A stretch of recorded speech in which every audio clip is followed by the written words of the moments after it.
No vídeo de hoje a gente vai dar continuidade e estamos indo para o vídeo 11 dessa série de vídeos que se chama Analisando Liberaba, para colaborar com a galera que está quarentenando e que realmente precisa aproveitar melhor o tempo e sempre diz que nunca teve tempo para ficar estudando magia. Mas antes de dar continuidade, eu vou falar com vocês alguns recadinhos muito importantes. Não se esqueçam logo de dar o like, de deixar seus comentários e de se inscrever no vídeo. Não só isso, como também marcar lá o sininho para vocês poderem receber nossas notificações. No Instagram, todo domingo, a gente está fazendo uma série de vídeos sobre os 22 arcanos maiores no IGTV, e no meu perfil você já consegue encontrar o vídeo sobre o Louco. Tudo com base no tarot de Thoth e os estudos que eu faço sobre. Meu Instagram é instagram.com/unholyvictor. Vai estar aqui na tela. E também é interessante deixar os recadinhos aqui para vocês de que faço instruções mágicas e também instruo o tarô. Se vocês têm vontade ou curiosidade para aprender um pouco mais sobre todas essas técnicas e toda essa arte, vocês podem entrar em contato comigo pelo ocausdesempre@gmail.com.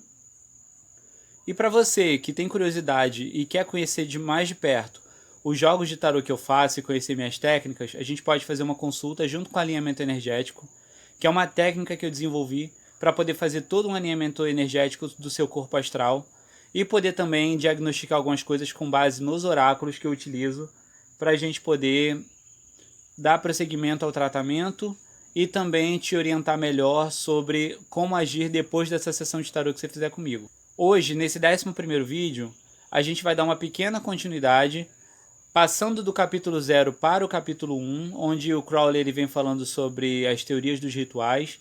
Mas antes é interessante falar que o Crowley ele vem falando sobre o papel do homem em todo esse macrocosmo e também em todo o microcosmo. Ele fala sobre o alfabeto mágico, e quando ele fala sobre o alfabeto mágico, diretamente ele está falando sobre a Cabala. E quando ele fala sobre a Cabala, ele fala que a Cabala, na verdade, tem ensinamentos que podem te levar diretamente ao conhecimento de si mesmo. Mas ainda assim, eu diria que é legal que você dê uma acompanhada junto com o Liberaba no Dogma e Ritual da Alta Magia. O Dogma e Ritual da Alta Magia não vai te dar treinamento mágico, mas vai te dar uma teoria foda pra você pegar o que o Crowley tá falando e falar assim, rapaz, dá até a impressão de que você copiou alguma coisa aqui, hein? Pior que é, amor, parece que ele copiou umas paradas assim, mas eu não vou ficar denunciando, não. Eu não sou fiscal de ninguém. Aí é importante que vocês deem uma olhada, porque quando o Crowley ele vem falando sobre o papel do homem no espaço, né, nesse microcosmo e no macrocosmo, ele vai falando que o homem é o homem por inteiro. O Crowley não tem aquela ideia do Adam Kadmon, do cara que caiu e tudo mais. Ele vem falando da Cabala como ela tá, ele não vem falando de primórdio de Cabala, nem porra nenhuma. Então ele é bem sem frescura sobre isso. E aí é interessante que vocês deem uma lida, porque essa parte é muito superficial para eu ficar abordando com vocês aqui, então vou dar continuidade e vou para o capítulo 1, quando o Crowley ele fala sobre as perspectivas de um ritual mágico. Ele fala dos princípios do ritual.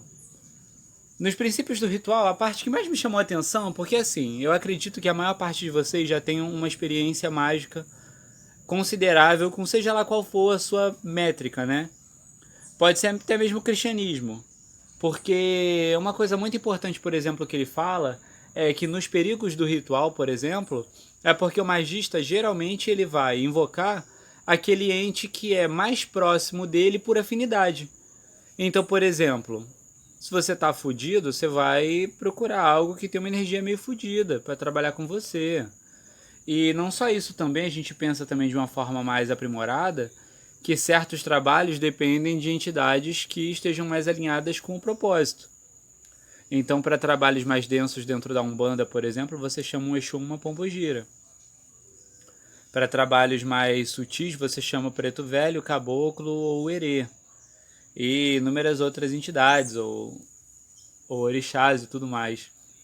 Mas é interessante vocês entenderem que dentro dos perigos da magia, que na verdade tudo que o Crowley vem falando é aplicado a todos os polos. Inclusive é interessante lembrar que quando você lê o Crowley, é muito importante que você leia tudo que o Crowley diz, levando em consideração os princípios herméticos, até porque é a única coisa que pode te salvar do que o Crowley fala.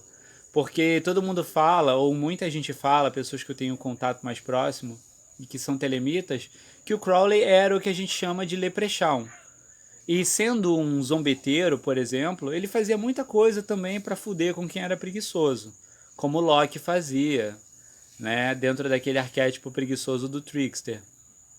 E é importante vocês levarem em consideração o que o Crowley fala sobre isso, porque ele não só fala que você pode se fuder, como ele está falando também que, de acordo com as suas tendências emocionais, psicológicas e tudo mais, você pode muito bem acabar trabalhando com entidades que se alinhem melhor e sigam melhor a narrativa da sua psicosfera. E aí depois o Crowley ele vem falando de 3 métodos básicos para você conseguir evocar uma deidade.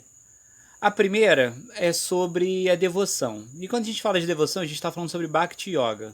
Dei uma pesquisada mais sobre Bhakti Yoga do que o processo de devoção que o Crowley fala, porque o Crowley fala muito mal sobre isso. E a segunda parte, o segundo método no caso, é a evocação cerimonial. E aí é seguindo uma receita de bolo mesmo, fazendo tudo ali bonitinho e fazendo 2, 3, 4, 10, 15, 20, 30, 100 vezes até conseguir. E é isso. Uma hora o psicodrama vai te levar a conseguir isso. E o terceiro método é justamente o método da dramatização. E o método da dramatização é interessante porque na dramatização é que a gente encontra aquele rolê da Assunção forma Deus. A Assunção forma Deus ela é encontrada aí. Porque é o momento em que você vai dramatizar o momento apoteótico do encontro com essa divindade e a participação dela sobre o meio do ritual. Então, inclusive, essa parte da dramatização, ela fala sobre você misturar um pouco do segundo método, né, que é a magia cerimonial, com a dramatização. Porque quando você faz a dramatização, por exemplo, de Baco, que é um exemplo que ele dá aqui, você já é Baco no espaço. Então você já trouxe Baco até ali. Baco só precisa interagir com os elementos. Depois, lá no capítulo 2, o Crowley vem falando sobre as fórmulas mágicas das armas. Cara, isso é uma coisa assim, que apesar de ter muita necessidade dentro da magia cerimonial, é recomendado que você vá do seu jeito, fazendo com base naquilo que eu falei sobre a teoria elementar. Porque a partir daqui o Crowley fala muito sobre o jeito dele. E no final das contas é sobre o seu jeito, sacou? Entendo que cada uma das ferramentas serve para você poder trabalhar. Essas fórmulas mágicas sim são importantes de você sacar de acordo com o seu jeito. Porque às vezes você substitui, por exemplo, a adaga por uma faca. Às vezes você substitui a baqueta por um lápis. E aí você vai adaptando de acordo com a sua prática, porque o Crowley em si ele não define exatamente o que é exatamente aquilo tudo. Mas depende muito, por exemplo, do seu compromisso com cada uma das coisas. Eu, como ilustrador, poderia muito bem utilizar como baqueta a caneta da minha mesa digitalizadora. Sacou? Então é importante que vocês tenham calma na análise disso tudo. As fórmulas mágicas sobre as armas é realmente um rolê teu, cara. Não adianta inventar e ficar copiando o Crowley, porque no final das contas, a própria Golden Dawn já dizia que cada um vai ter que se virar do seu jeito, e é o famoso cada cachorro que lamba sua caceta. Então, é isso que eu tinha para dizer hoje. Não se esqueçam de dar o like, deixar seu comentário com suas perspectivas, se inscrever no canal e ativar o sininho. Também não se esqueçam que todo domingo tá rolando aquela série de vídeos lá no meu Instagram, então se inscrevam lá, né? Me sigam. E querendo alguma informação sobre os serviços que eu presto também, é o caosdesempre@gmail.com. Eu sou Vitor Vieira, esse canal é o Caos de Sempre. Fiquem com Deus e cuidado com ele.